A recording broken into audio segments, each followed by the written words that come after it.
Kudus, koordinator Laskar Hijau, terkait dengan ruang terbuka hijau yang ada di Kabupaten Lumajang secara keseluruhan.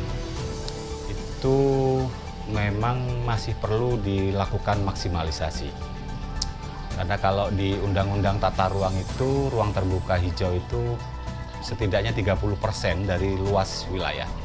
Dan kalau kita lihat hari ini, misalkan 2 gunung yang ada di Kabupaten Lumajang, baik itu Semeru maupun Gunung Lemongan, itu masih ada beberapa titik-titik yang kritis, khususnya di Gunung Lemongan.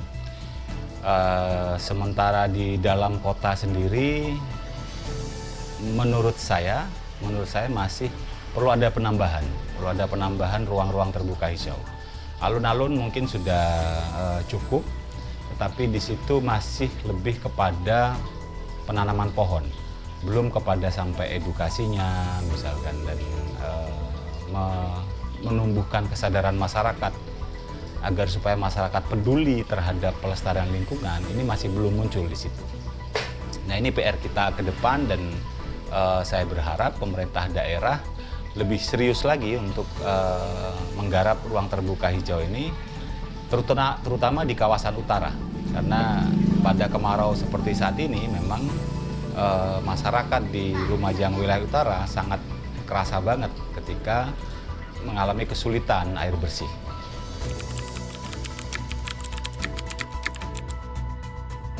Ya, terkait janji politik tentang ruang terbuka hijau yang disampaikan oleh pasangan Thoriqul Haq dan Indah Amperawati, ini adalah gagasan yang bagus menurut saya dan perlu didukung oleh masyarakat.